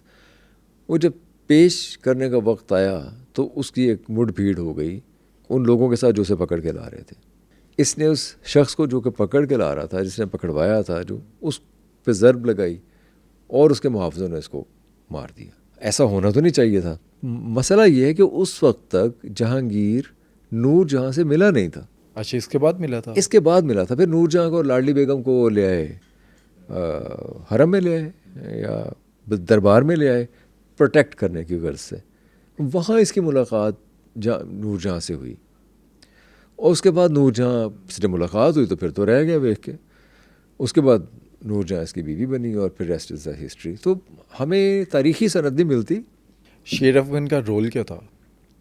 شیر افغان ایک سپہ سالار تھا, ایک سپاہی تھا اور ایرانی تھا, اور وہ بس یہ کہ جیسے بہت سے میں نے بتایا نا قندھار میں ایک بغاوت کے ایلیمنٹس تو تھے, اور شاہ اسماعیل سے لے کے شاہ عباس تک اس کو سپورٹ تو کر رہے تھے جو بادشاہ تھے قندھار کے اندر مغلوں کے خلاف. افغان جو ہیں وہ مغلوں کے خلاف وہ تھے, ایرانین جو ہیں مغلوں کے خلاف تھے. اس کے تو وہ بغاوتیں تو ہوتی رہتی تھیں. تو اس میں یہ الزام, کیونکہ یہ مغلوں کا سپاہی تھا لیکن مغلوں کے خلاف بغاوت کا الزام تھا, اس لیے اسے بلایا جا رہا تھا دربار میں. جہانگیر اور نور جہاں کے محبت کے قصے کیا ہیں؟ نور جہاں اور جہانگیر بہت ایک دوسرے کے قریب تھے. نور جہاں بہت اسمارٹ, شریوڈ اور ٹیکٹفل خاتون تھی, بہادر تھی بہت زیادہ. جیسے میں نے کہا شیر کا شکار کرنے جاتی, تو پھر بھی جیسے اس نے راستہ ہموار کیا, جو راستہ ہموار کرنے کی کوشش کی اپنے داماد کے لیے, بادشاہ بننے کے لیے, وہیں سے نظر آ جاتا ہے کہ وہ کتنی تیز تھی. کہ یعنی اس نے پوری کوشش کی کہ شاہ جہاں کو کسی دور علاقے میں بھیج دیا جائے, وہ دربار کے پاس رہے ہی نہ. مہابت خان کو بنگال بھیج دیا جائے. پھر جب یہاں سندھ میں وہ آیا شاہ جہاں, تو نور جہاں نے پوری کوشش کی کہ کسی طریقے سے سندھ سے نکل جائے, کیونکہ سندھ بہرحال شہریار کے نام وہ کر چکا تھا جہانگیر. تو اس کے پیچھے ایک تو اسے کہا کہ آپ دکن چلے جائیں, یعنی شاہ جہاں کو کہا کہ آپ دکن چلے جائیں وہاں سے, اور ادھر سے مہابت خان کو شاہ جہاں کی سرکوبی کے لیے بھیج دیا. وہ تو مہابت خان کو نقیب خان نے یہ سمجھایا کہ یار یہ ایک چال ہے, ہمیں شاہ جہاں کو کسی صورت میں بھی جب اس کے ساتھ لڑنا نہیں چاہیے, کیونکہ اگر کل کو بادشاہ بن گیا تو ہمارا قلعہ خامہ کر دے گا, تو اسے موقع دینا چاہیے وہ نکل جائے. تو وہ دکن کی طرف چلا گیا اور اس طرح یہ اوائڈ, ادروائز وہ یہ پورا کام کر چکی تھی. لیکن آصف خان جو خود اس کا اپنا بھائی تھا, جس کے ساتھ مل کے وہ ساری سازشیں کیا کرتی تھی یا جو جال بچھایا کرتی تھی, آصف خان کی ہمدردیاں شاہ جہاں کے ساتھ تھیں. ادروائز آخری وقت تک شہریار کے لیے کوشش کرتی رہی ہے کہ بدگمانیاں پیدا کرے بادشاہ کے دل میں شاہ جہاں کے خلاف. جب شاہ جہاں قندھار نہیں گیا تھا, جہانگیر نے قندھار کی مہم پہ بھیجنے کی بات کی شاہ جہاں سے, اور شاہ جہاں کو یہ نظر آیا کہ یہ جو سپاہ ہے میرے پاس یہ کم ہے, میں وہاں جا کے پھنس جاؤں گا, تو اس نے انکار کر دیا. اس انکار پہ پلے کیا نور جہاں نے بادشاہ کے دل میں, اور بادشاہ کو برگشتہ کر دیا شاہ جہاں سے. اب ایک تو اس نے یہ کام کیا, دوسرا اس نے اپنے جو شہریار تھا شہریار کو اس نے آگے لانا شروع کر دیا. تیسرا اس نے یہ کیا کہ اس نے جو سب سے مشکل مہم تھی دکن کی, وہاں بھجوایا شاہ جہان کو, کیونکہ وہ بار بار سر اٹھاتے تھے اور بار بار جنگیں ہوتی تھی, جھڑپ ہوتی تھی, اور ان کا خیال تھا کہ شاہ جہان وہاں جائے گا تو جا کے پھنس جائے گا, مارا جائے گا, یا واپس نہیں آ پائے گا. اگر آیا بھی تو سرخرو ہو کے نہیں آئے گا, ذلیل و رسوا ہو کے آئے گا, شکست کھا کے آئے گا. لہذا آٹومیٹکلی جو شہریار ہے وہ اوپر آ جائے گا. لیکن شاہ جہان نے وہاں اس بغاوت کو دوسری دفعہ پھر کویل کیا, جس کی وجہ سے شاہ جہان کا گراف اوپر چلا گیا. تو یہ چیزیں نور جہاں یہ سب کر رہی تھی وہاں. جہانگیر کے دور میں انگریز آئے تھے ہندوستان میں. انگریز آئے جہانگیری کے دور میں. ٹامس ڈرو آ کے بیٹھے رہے یہاں, اور ہاکنز آ کے بیٹھے رہے. ان لوگوں نے پھر لکھا بھی اپنی کتابوں کے اندر, بہت سی باتیں ہمیں تھامس ڈرو کے ذریعے پتہ چلتی ہیں, لیکن تھامس ڈرو جو ہے وہ ساتھ ساتھ پھرتا بھی رہا ان کے. اچھا, ویسے انگریز کو ہندوستان میں کیا چیز اٹریکٹ کی تھی؟ انگریز کاروبار کرنے آیا تھا. پیپر کے اوپر قیمت بڑھا دی تھی پرتگالیوں نے, کیونکہ پرتگالی یہاں تجارت کر رہے تھے. تو وہ اس سے اٹریکٹ ہو کے آئے تھے کہ ہم جا کے یہ کاروبار کر سکیں, یہ پیپر کا کاروبار. تو آئے تو وہ کالی مرچ کے لیے تھے, لیکن آتے آتے پورے ہندوستان پہ جا کے جہانگیری کے دور میں آئے تھے. تھامس رو بھی یہ کہتا ہے کہ میں نے بہت تحفے تحائف دیے ہیں نور جہاں کو اور آصف خان کو, کیونکہ آصف خان اور نور جہاں کے بغیر بات بنتی نہیں تھی. ان دونوں کو بہت زیادہ تحفے تحائف دے کے, کبھی اس کے حالانکہ اس کی نور جہاں سے ملاقات نہیں ہوئی تھی, بس وہ تحفے بھجوایا کرتا تھا, اور وہ کہتے ہیں ان کے بغیر یہ ہو نہیں سکتا تھا. انہوں نے بادشاہ سے اجازت مانگی, تو بادشاہ نے پھر جزوی طور پہ بہت زیادہ شہزادہ خرم کے کہنے پہ, شاہ جہان کے کہنے پہ, سورت میں ان کو اجازت دی تھی کہ آپ صرف سورت میں تجارت کر سکتے ہیں, گجرات میں تجارت کر سکتے ہیں, اس سے آگے نہیں آئیں گے. لیکن اس کے لیے بھی پرتگالیوں کے خلاف پروٹیکشن خرم نے ہی دی تھی انگریزوں کو. یعنی جہانگیر ہمیں نظر آتا ہے کہ تھوڑا سا ڈاما ڈول تھا. جہانگیر بہت زیادہ انٹرسٹڈ نہیں تھا کسی فورن نیشن کو ہندوستان میں گھسانے پہ. اس کو کوئی بہت زیادہ یہ کوئی لوکریٹو نظر نہیں آ رہا تھا یہ بزنس. اچھا, دور اندیش تھا یا لیزی تھا, اس طرح سے سوچتا نہیں تھا؟ میرا خیال ہے کہ دور اندیش تھا, لیزی نہیں تھا, دور اندیش تھا. کیونکہ اس نے یہ بھانپ لیا کہ ہمیں ایک یعنی فورن نیشن جو یہاں آ رہی ہے, یہ جو کمپنی بھی آ رہی ہے, نیشن تو نہیں خیر, وہ کمپنی تھی جو آ رہی ہے, وہ ہمیں کوئی بہت زیادہ پروفٹ اس کا نہیں ہوگا, ہمیں کوئی فائدہ نہیں ہوگا, کیونکہ وہ یہاں سے مال اٹھا کے باہر لے کے جا رہی ہے تجارت کرنے کی غرض سے, جو کہ ہم پیدا کر رہے ہیں. تو یہ ساری باتیں اس کے پیش نظر تھیں کہ جو ہمیں وہ کچھ مل نہیں رہا جو کچھ ہم جتنی بڑی قیمت ادا کر رہے ہیں. اچھا, اس وقت جو کمپنی آئی تھی اس کے ارادے تھے ہندوستان پہ قبضہ کرنے کے یا اس طرح کا کوئی کام کرنے کے؟ ایک تو کمپنی آئی بعد میں تھی, اور دوسرا اس کے ارادے بالکل نہیں تھے ایسے کرنے کے. اس کا بنیادی مقصد تو کاروبار کرنا ہی تھا. وہ کمپنی نے تو جب دیکھا کہ حالات بہت کنڈیوسو ہیں, لوگ آپس میں بہت زیادہ رائیولریز رکھتے ہیں, اور رچز جو وہ سوچ کے آئے تھے اس سے بہت زیادہ ہیں, اور ساری زندگی کھانے پینے میں ان کی گزر جائے گی یہاں, تو ان لوگوں کو بڑے آرام سے مذہبی بنیادوں پہ یا رقابتوں کے ذریعے ایک دوسرے سے لڑوایا جا سکتا ہے. تو یہ گاہے گاہے انہیں آ کے یہاں بیٹھ کے سمجھ آنا شروع ہوا تھا. وہ جہانگیر کے دور میں انہیں پتہ چلا, وہ آنے والے دور میں پتہ چلے ساری باتیں. اچھا, ہم اکثر بات کرتے ہیں پوڈ کاسٹ میں اپنے ہندوستان کے اندر جو اس ٹائم پہ کاسٹ سسٹم تھا, جہانگیر کے دور میں اس کے کیا حالات تھے؟ ہندوستان میں کاسٹ سسٹم جیسا تھا ویسا ہی رہا ہمیشہ سے. اس کی بہت بڑی وجہ ہے. کاسٹ سسٹم میں سب سے اہم فیکٹر ہے وہاں برہمن. اور برہمن جو ہیں, آپ اس بات کو مانیں یا نہ مانیں, وہ باقی دنیا سے, باقی لوگوں سے, ہندوستان کے رہنے والوں سے منفرد ہیں.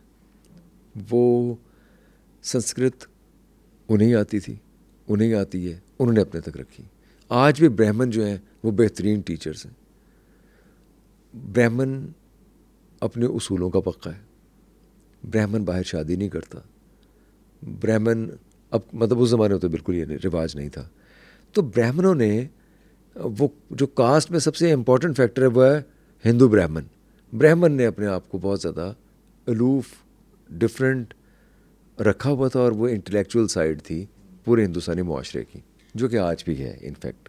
تو برہمن کے ہوتے ہوئے کاسٹ سسٹم کو ختم بھی نہیں کیا جا سکتا تھا، کیونکہ ہم نے دیکھا ہے تاریخ میں جب برہمنوں کو یہ ڈر پڑا کہ یہ کوئی بھی میسنجر یا کوئی بھی مذہب، نیا مذہب جب وہ لوگوں کو اپنے ساتھ ملانے کی کوشش کرتا ہے اور ان کی اتھارٹی پہ کوئی حرف آنا شروع ہوتا ہے یا ان کی اتھارٹی کو چیلنج کرنا شروع تو اس شخص کو عبرت کا نشانہ بنا دیتے ہیں۔ Caste system in fact Jahangir کو سوٹ کرتا تھا، جیسے کہ تمام دوسرے بادشاہوں کو، اور جیسے کہ آج ہماری ریاستوں کو بھی سوٹ کرتا ہے کاسٹ سسٹم، کیونکہ لوگ بہت سے جو مسائل ہیں اپنے، وہ کاسٹ کی وجہ سے سپیریورٹی یا انفیریورٹی کمپلیکس کا شکار ہوتے ہیں، وہ کاسٹ پہ ووٹ کرتے ہیں، وہ کاسٹ کے ساتھ ایلیجینس شو کرواتے ہیں، ایلیجینس کا وفاداری نبھاتے ہیں اپنی کاسٹ کے ساتھ، جس وجہ سے ایک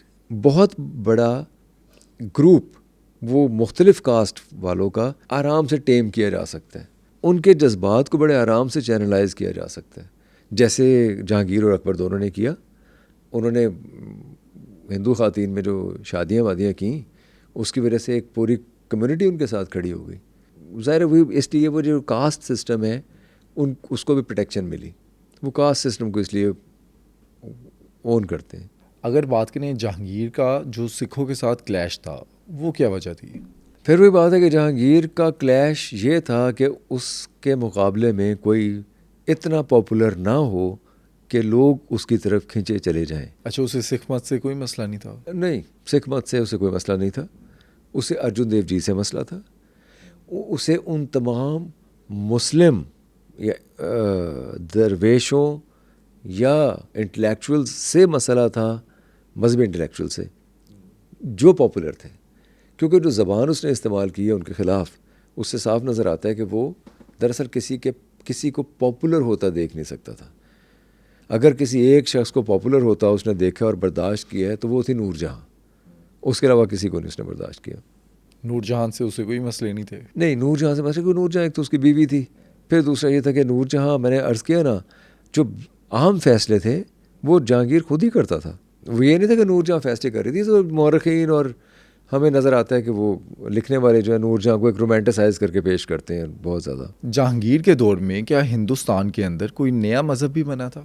ایک مذہب آیا ہے جس کی فالوئنگ بہت زیادہ نہیں تھی، لیکن اس نے ایکچولی یہ اصلاحی ایک موومنٹ تھی، آپ یہ سمجھ لیجیے۔ اور یہ نکلی کہاں سے تھی؟ اس کے ڈانڈے ملتے ہیں جا کے دین الہی کے ساتھ، یعنی جب دین الہی آیا تو اسے ایک ایتھیسٹک اپروچ سمجھا گیا ٹورڈز ریلیجن، یعنی وہ جو ایک لا ادری ایک اپروچ ہے اکبر کی، وہ اپروچ جہانگیر کے اندر بھی کسی حد تک آئی۔ اور جیسے کہ میں نے عرض کیا نا کہ اکبر کے دین الہی کو کچھ لوگوں نے جب نہیں مانا تو ان کو اٹھا کے زندان میں پھینکوا دیا گیا، ظلم کیے گئے ان کے اوپر۔ یہ جو مذہب تھا بیربھان، یہ اس کے خلاف ایک رد عمل تھا۔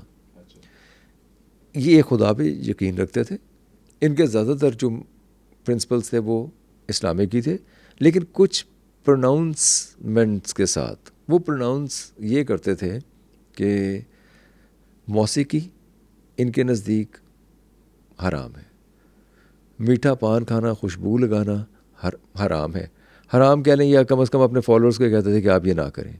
ہاں، درخت کاٹنا بھی ان کے نزدیک غلط تھا، وہ روکتے تھے درخت کاٹنے سے بھی، پھر غیبت کرنے سے روکتے تھے۔ بڑی تمام اچھی باتیں تھیں، لیکن جو ان کے عقیدے کا حامی نہیں تھا اس کے ساتھ روٹی کھانے سے بھی منع کرتے تھے۔ اب وہ جو یعنی کہ وہ ساری چیزیں جو ایک فطری حسن کی پہ دلالت کر رہی تھیں، جو ایک جمالیاتی شعور اور جمالیاتی سینس پہ دلالت کر رہی تھیں، آرٹ اور فنون لطیفہ پہ دلالت کر رہی تھیں، ان سب کو ایکچولی اس مذہب نے، یہ بھیربھان جو تھا، یہ مسلک کہہ لیں، مذہب کہہ لیں، اس نے کنڈیم کیا۔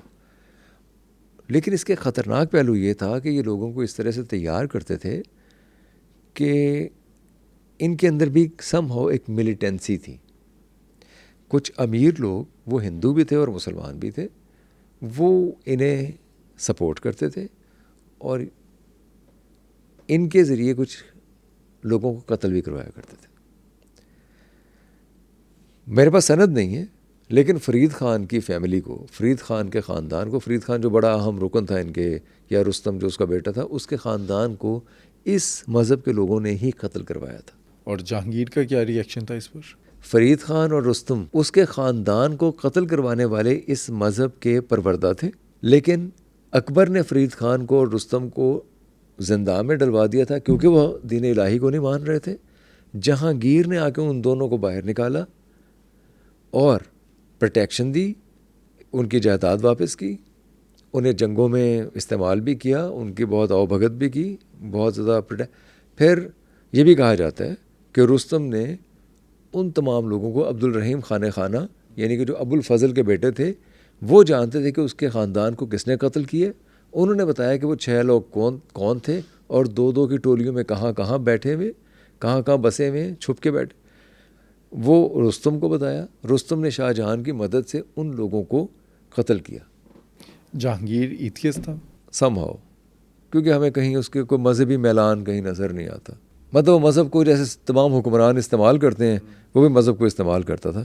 مثلا اگر کسی غیر مسلم نے کچھ کیا ہے تو وہ یہ الزام لگا سکتا تھا کہ جی یہ اسلام کے خلاف یہ کچھ کر رہے تھے، اس لیے میں نے انہیں زد و کوب کیا ہے، مارا ہے، قتل کیا ہے. اور اگر کسی مسلمان کو سزا دینی ہوتی تھی تو وہ کوئی اور سہارا ڈھونڈ لیتے. تو وہ مذہب کو ہمیں کہیں بھی اس کا کوئی مذہبی میلان کہیں نظر نہیں آتا. ہم اکثر بات کرتے ہیں انارکلی کریکٹر ایسا کچھ تھا ہی نہیں تاریخ کے اندر، لیکن ہم جو لاہور میں ایک مقبرہ دیکھتے ہیں جو انارکلی کے نام سے مشہور ہے، وہ کس کا ہے پھر؟ وہ جو مقبرہ ہے سیکریٹریٹ میں، جو مقبرہ انارکلی ہے، بڑا خوبصورت ہشت پہلو ایک مقبرہ ہے، وہ بیسیکلی صاحب جمال کا ہے. وہ کون تھی؟ صاحب جمال جہانگیر کی بیوی تھی. اچھا. وہ ان کا مقبرہ ہے، لیکن کیونکہ وہ امتیاز علی تاج کے ڈرامے کی وجہ سے اور پھر مغل اعظم فلم کی وجہ سے انارکلی کا کریکٹر اتنا زیادہ رومانٹیسائز کیا گیا کہ وہ انارکلی ہمیں اپنی فولکلور کا ایک حصہ ہمارے بن گئی. انارکلی آفیشیل نیم تو وہاں اگر آپ جا کے دیکھیں پڑھیں تو وہ تو صاحب جمال کا ہے، لیکن غلط العام انارکلی کا مقبرہ ہے. اچھا، اگر ہم بات کریں جہانگیر کے دور کی تو اس نے ہندوستان کو فائدہ پہنچایا یا نقصان؟ نہیں، اس سینس میں تو بہت فائدہ پہنچایا کہ انہوں نے بہت سے شہر آباد کیے، جن میں لاہور ایک بہت بڑا شہر ہے. لاہور میں خاص طور پہ دلچسپی لی اور لاہور کو لاہور بنایا، ایک امپیریل سٹی بنایا. گو کہ اس کی داغ اکبر نے ڈال دی تھی، لیکن جہانگیر اور پھر شاہ جہان کے ہاتھوں میں آ کے تو وہ ایک شاندار ایک عروس البلاد آپ سمجھ لیجیے بن گیا. لاہور میں کیا کیا؟ لاہور میں سب سے پہلے تو آ کے اس نے کچھ جیسے مریم زمانی مسجد تھی، لودھی یہ جو نیوی مسجد ہے، یہ جو عمارتیں تھیں جو بالکل دگرگوں ہو گئی تھیں، ان کو درست کروایا، ٹھیک کروایا. پھر باغ دلکشا کی بنیاد رکھی، پھر شالامار باغ اور یہ سب باغات یہاں ڈیولپ کیے، نہریں کھدوائیں، پانی وانی کے کنویں کے انتظامات کیے، سیرگاہیں بنائیں،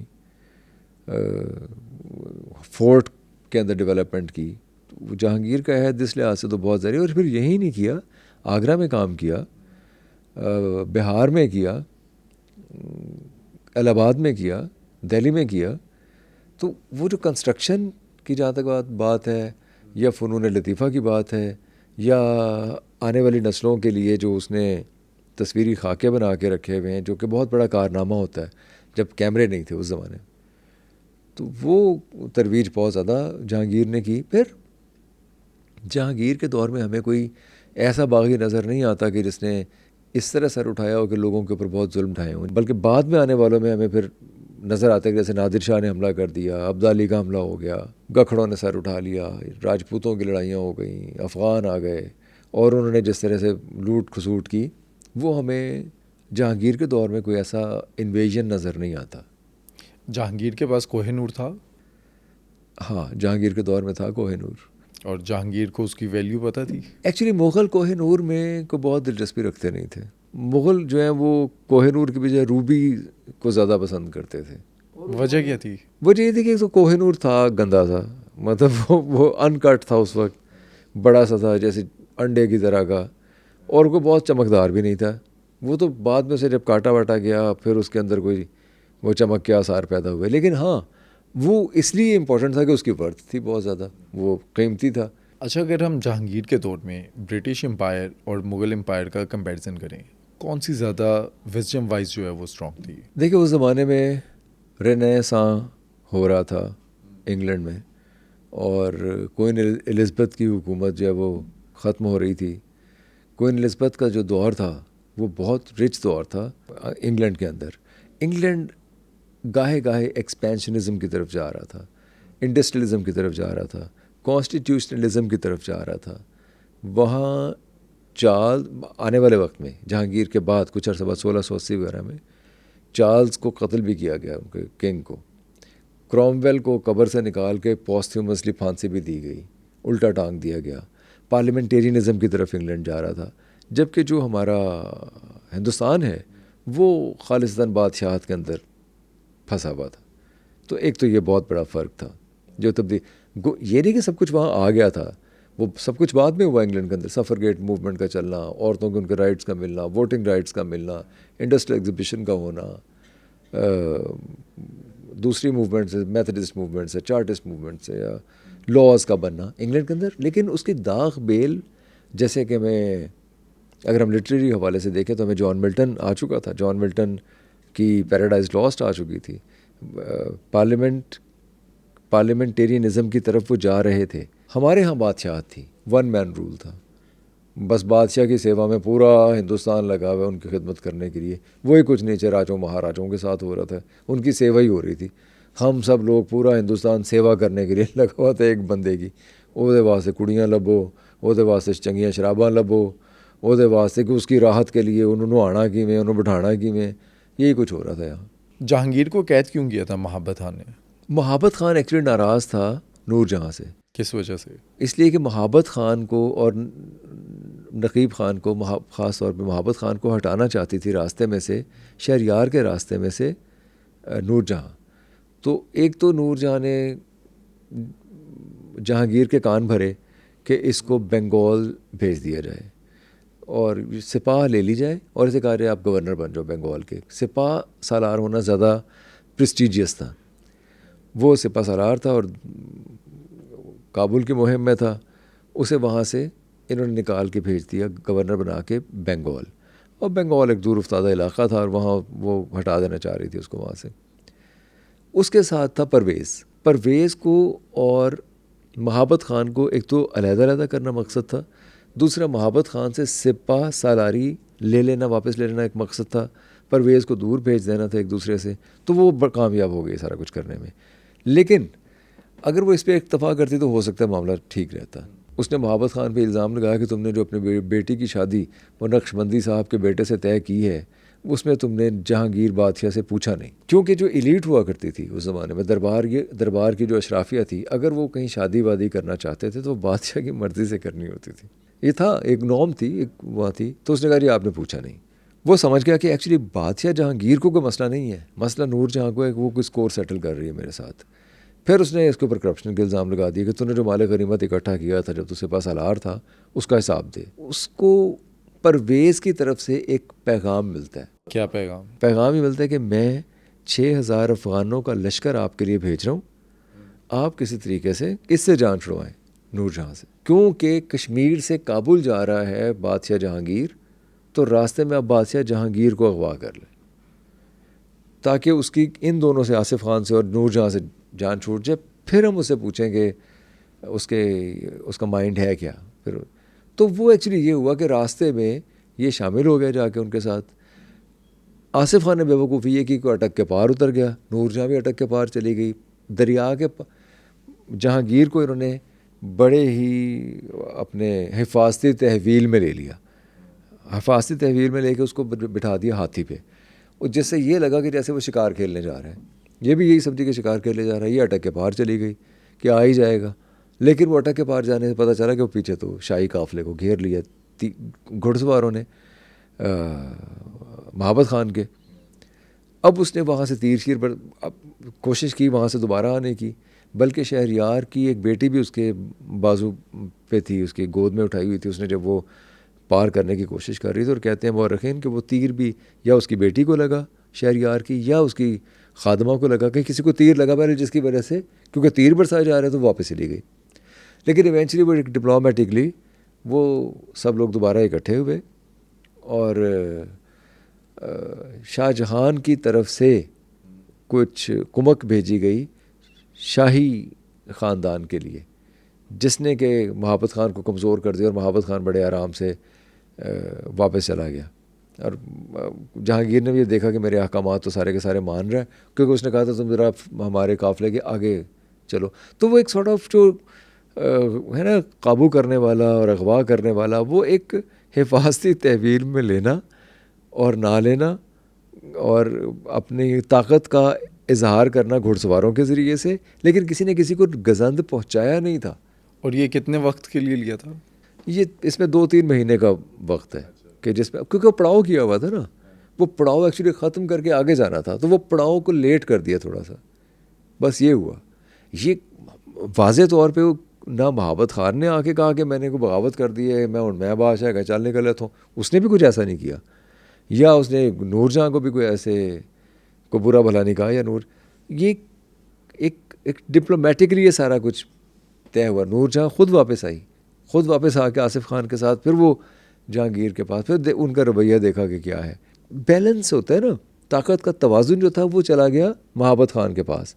تو ڈر یہ پڑ گیا کہ تو محبت خان ہی کہیں کوئی گڑبڑ نہ کر دے، حالانکہ وہ گڑبڑ کرنے کی ہی نیت سے آیا تھا. لیکن جب اس نے حکومت بھیج دی شاہ جہان نے ان کے پاس، تو پھر ان کا پلہ بھاری ہو گیا. تو پھر انہوں نے کہا چالے ہونا گیا لاگے شاباش، وہ پھر نکل گیا. جہانگیر کی موت کیسے ہوتی ہے؟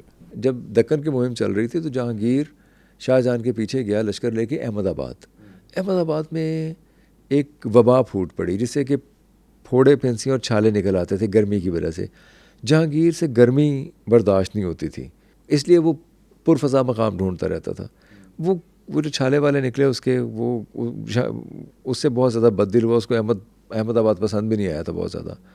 تو خیر وہ آگے چلا گیا کشمیر میں. اب کثرت شراب نوشی بھی آپ کہہ سکتے ہیں، یا فیون کھانا بھی کہہ سکتے ہیں، یہ کسی وجہ سے اس کے جسم میں ایک بیماری پھیل گئی تھی، وہ جس وجہ سے اس کی موت واقع ہوئی. آج جہانگیر کے بارے میں مشہور ہے کہ اس کی 2 قبریں ہیں اور اس کا پیٹ بھی چیرا گیا جب اس کی موت ہوئی. کشمیر سے واپسی پہ ایکچولی جو یہ احتمال تھا کہ اس کے جو باڈی خراب ہو جائے گی، اس لیے کچھ ضروری تھا کہ اسے کچھ آنتے مانتے اس کے نکال کے دفنا دی. تو گجرات کے قریب ایک جگہ ہے جہاں پہ وہ آنتے مانتے دفنا دی گئی ہیں. اس کے بعد اس کو پھر بٹھائی ہوئی پوزیشن میں بٹھائی ہوئی پوزیشن میں لے کے آئے لاہور، اور پھر یہاں دفن کیا گیا. اچھا، مرنے سے پہلے اس نے کوئی وصیت کی ہوئی تھی کہ اسے لاہور میں دفنانے ہیں؟ ایکچولی لاہور اس کا اور نور جہاں کا دونوں کا پسندیدہ شہر تھا. نور جہاں تو کہتے تھے کہ ہم نے اپنی جان دے کے خریدا لاہور کو. اس کی کوئی ایسی وصیت تو نہیں تھی، لیکن نور جہاں نے اپنی مرضی سے، اپنے شوق سے اسے وہاں دفنایا تھا. اور جہانگیر کے بعد نور جہاں کہاں پر تھی؟ نور جہاں ایکچولی جب شاہ جہاں آ گیا تو شاہ جہاں کو نور جہاں کی ساری جو میکنیشنز تھیں، جو ساری ریشہ دوانیت ان کا اندازہ تو تھا. شاہ جہاں نے نور جہاں کا ایک کچھ مشاہرہ، کچھ وظیفہ آپ سمجھ لیجیے، وہ لگا دیا. اور شروع میں تو اسے ہر قلعے میں بند کر دیا تھا، لیکن اس کے بعد اس کو اجازت تھی کہ وہ اپنے کوئی سوشل ورک کے کام کر سکے. نور جہاں جہانگیر کے بعد بہت لمبے عرصے تک زندہ رہیں، 18 سال تک، 18 برس تک زندہ رہیں، اور کافی کام وام کرتی رہیں. یہ سارا جو مقبرہ ہے نور جہاں نے ہی ڈیزائن کیا ہوا جہانگیر کا، بلکہ اپنا مقبرہ بھی اس نے خود ہی ڈیزائن کیا ہوا. وہ خود بھی اس کو پتا تھا کہ میں نے یہیں میری تدفین، یہیں مدفون ہوں گی میں، جہاں اب نور جہاں کا مقبرہ ہے. کیونکہ آصف جہاں، نور جہاں اور جہانگیر تینوں کے مقبرے ساتھ ساتھ ہی ہیں. باغ دلکشاں میں اب تو خیر وہاں ظاہر ہے بہت کچھ تبدیل ہو گیا. لیکن کہتے ہیں کہ 2005 میں جب سیلاب آیا تھا تو وہ ڈوب گیا تھا. 1992 میں ڈوبا، 2005 میں ڈوبا، بالکل ڈوبا. اور یہ میرے تو اپنے دیکھنے کی باتیں ہیں. میں جب یہاں وزٹ کرنے کے لیے جایا کرتا تھا تو ایسا تھا جیسے بس کیچڑ ہے، کیچڑ، اور کیچڑ کے اندر ایک بری سی ایک ڈھابا سا بنا ہوا ہے. یہ تھا مقبرہ. لیکن اب وارلڈ سٹی والوں نے خیر کافی کام کیا اس پہ. ذیشان بھی اگر ہم سمجھنا چاہیں، جہانگیر نے جو تسکے جہانگیری لکھی ہے، وہ ہندوستان میں اس وقت جو ایک عام آدمی تھا اس کے بارے میں کچھ بتاتی ہے؟ نہیں، یہ بلکہ ہمیں سمجھنے کی ضرورت ہے کہ ہم ایسی تاریخ، ہمیں بادشاہوں کے شوق کا تو پتہ چلتا ہے، بادشاہوں کی رائولریز کا پتہ چلتا ہے، بادشاہوں کے پسند ناپسند کا پتہ چلتا ہے. جو کتاب تسکے جہانگیری وہ ہندوستان کے بارے میں ہے. ہندوستان بحیثیت ایک کانٹیننٹ یا ایک جغرافیکل اینٹی، یا یا بادشاہ کے پسند ناپسند کے بارے میں، یا گھوڑوں کے بارے میں ہے، یا تصویروں کے بارے میں، شکار کے بارے میں، عام آدمی کے بارے میں نہیں ہے۔ تاریخ انفیکٹ ہے ہی وہ جو جو چوروں کی، ڈاکوؤں کی، ٹھگوں کی، کسانوں کی، مزدوروں کی، محنت کشوں کی، تھڑوں پہ بیٹھنے والوں کی، جو ایک عام آدمی کی جو تاریخ ہوتی ہے، ایکچولی زندگی کی عکاس تو وہ چیز ہے۔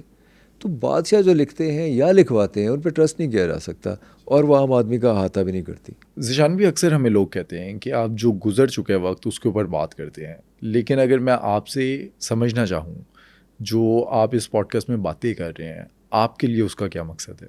دیکھیے، ایک بہت بڑے فلسفی گزرے ہیں، کارل مارکس نے جو انسانی بھوک کا ایک سائنٹیفک حل تلاش کیا، ڈائگنوز کیا کہ انسان کا مسئلہ ہے کیا، وہ انہوں نے ہسٹری کے ذریعے تلاش کیا۔ جب ہم اپنی ہسٹری سے واقف نہیں ہوں گے تو ہم میں ایسی علتیں اور برائیاں پیدا ہوں گی کہ ہم باشعور انسان کہلانے کے قابل نہیں رہیں گے۔ وہ علتیں کیا ہوں گی؟ وہ ایتھنو سینٹرزم ہے، وہ فالس پرائیڈ ہے، وہ نیرو مائنڈڈنس ہے، وہ پریجڈس، باعث، عصبیت، خود پہ بیجا فخر کرنا، خود اپنے آپ کو گلوریفائی کرتے رہنا۔ ہم ایک ایسے اندھے شخص کے مانند ہوں گے جو سڑک پہ چلتا جا رہا ہے یہ سوچ کے کہ میں اکیلا ہی ہوں، میرے جیسا اور کوئی نہیں ہے۔ یہ ہے جب آپ تاریخ کا مطالعہ نہیں کرتے۔ مثلاً ہم بھی پوڈ کاسٹ کرتے ہیں، ہم اس دھرتی میں جو کچھ ہوا، اس دھرتی پہ جو کچھ ہوا وہ ہزاروں سال کی تاریخ ہے۔ اچھا ہوا برا ہوا وہ الگ ہے، اچھا برا الگ ہے۔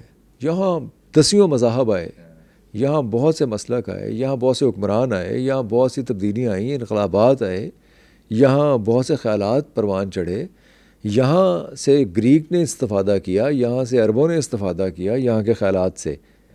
تو ہمارے جو جنریشن ہے، جو ہماری جو لوگ ہیں، وہ نہ تو اسے اون کرتے ہیں انفارچونیٹلی، اس لیے اون نہیں کرتے کیونکہ انہیں بتایا ہی نہیں گیا، نہ ہماری درسی کتابوں میں بتایا گیا، نہ ہمیں ریاستی سطح پہ کسی نے آگاہ کیا۔ اچھا، یہ کتابوں میں جو پراپر ہمیں ہسٹری نہیں ملتی، یہ وجہ کیا ہے؟ انگریز نے خراب کی ہماری ہسٹری؟ جیسے بادشاہ ہوتے ہیں نا، ایسی ریاستیں ہوتی ہیں۔ جیسے بادشاہ صرف وہی کچھ کرتے ہیں، وہی کچھ بتاتے ہیں، وہی کچھ پڑھاتے ہیں، وہی علم دیتے ہیں جو ان کی بادشاہت کو سپورٹ کرتا ہے، ان کو دوام بخشتا ہے۔ ریاستیں بھی ایسی کرتی ہیں۔ ریاستیں صرف ان لوگوں کو ہیرو بنا کے پیش کرتی ہیں، وہ نظریات آپ کے دماغ میں ڈالتی ہیں، وہ تعصب آپ کے دماغ میں جس سے ریاستوں کو دوام ملے، جو ریاستوں کو نظریاتی سپورٹ ملے، جس سے اس بات سے قطع نظر ان کا کوئی یہ نہیں ہوتا کہ آپ جاہل رہتے ہیں، آپ جاہل رہیں۔ آپ اگر آپ کو یہ نہیں پتا کہ 2700 سال پہلے یہاں پہ ایک بہت ہی تہذیب کا گہوارہ ایک گندھارا آرٹ ہوا کرتا تھا یا گندھارا سویلائزیشن تھی، کیا فرق پڑتا ہے؟ تھی۔ اب وہ گوتم بدھ یا گندھارا آرٹ یا وہ مجھے تو کچھ نہیں دے سکتے نا، مجھے تو دینا ہے کہ میں نے جو سافٹ ویئر انجینئرنگ سیکھنی ہے۔ میں آپ کو ایک مثال دیتا ہوں۔ چائنا میں ژانگ زیمن ہوا کرتے تھے اور ایک جہاز آ گیا امریکی، اس جہاز کے وہ لین دین کے اوپر معاملات چل پڑے۔ امریکہ نے چائنا کو ایک تانا مارا کیا کہ ہم یہ سویلائزیشن کے خلاف ہے، یہ سویلائزڈ ایٹیٹیوڈ نہیں ہے، کیونکہ وہ دے نہیں رہے تھے وہ واپس۔ تو ژانگ زیمن نے کہا آپ ہمیں کیا سویلائزیشن سکھائیں گے؟ 300 سال پرانی آپ کی تہذیب ہے، ہماری 5000 سال 7000 سال پرانی تہذیب ہے۔ یہ اس تانے کا جواب دیا تھا ژانگ زیمن نے، بھائی آپ کے خطے کی تہذیب 5 سے 10,000 سال پرانی ہے، یہاں سے فلسفہ بار بار جیسے میں عرض کر رہا ہوں یونان گیا ہے۔ آپ کو جب یہ پتہ ہی نہیں ہوگا کہ وہ فلسفے تھے کیا، وہ خیالات تھے کیا، وہ لوگ کون تھے، نہ تو آپ اپنے لیے پرائیڈ ڈیولپ کر سکیں گے، نہ آپ ان خیالات سے استفادہ کر سکیں گے، نہ آپ اپنے مستقبل کی پیش بندی کر سکیں گے۔ مستقبل کی پیش بندی بھی تو آپ نے ماضی کو اینالائز کر کے کرنی ہے کہ یہ غلطیاں تھیں عصبیت کے نتیجے میں، یہ غلطیاں تھیں جب ٹکراؤ ہوا تھا خیالات کا، یہ غلطیاں تھیں جب ہم نے یہ مباحث شروع کیے تھے، یہ آج ہم کہتے ہیں نہیں مغلوں نے کوئی اکنامک سٹرکچر چینج نہیں کیا، تو اس سے آپ کیا سبق سیکھتے ہیں کہ اب ہمیں اکنامک سٹرکچر کو چینج کرنا ہے اپنے مفادات کے لیے، اپنے فائدے کے لیے۔ اگر ہم نہیں کریں گے تو ہم ویسے ہی جاہل رہیں گے، آنے والی نسلیں وہ ہم پہ لان تان کریں گی کہ کھیڈ تماشی کرتے رہ گئے نے, کرکٹ دے میچ بھی دیکھتے رہ گئے نے. ہماری جو نیکسٹ جنریشن ہوگی اسے فائدہ ہوگا ہمارے پوڈ کاسٹ سے. میرا خیال ہے کہ علم کی کوئی بھی جستجو وہ آنے والی نسل کے لیے ہی ہوتی ہے. اگر وہ اس سے استفادہ کرنا چاہیں گے, میرا خیال ہے اگر ہزاروں لاکھوں لوگوں میں سے کوئی ایک بھی استفادہ کرتا ہے تو ہمارا مقصد پورا ہو جاتا ہے. کیا آپ کے خیال میں ہندوستان پر انگریز کے قبضے کا ذمہ دار جہانگیر ہے یا جہانگیر کے بعد آنے والے بادشاہ؟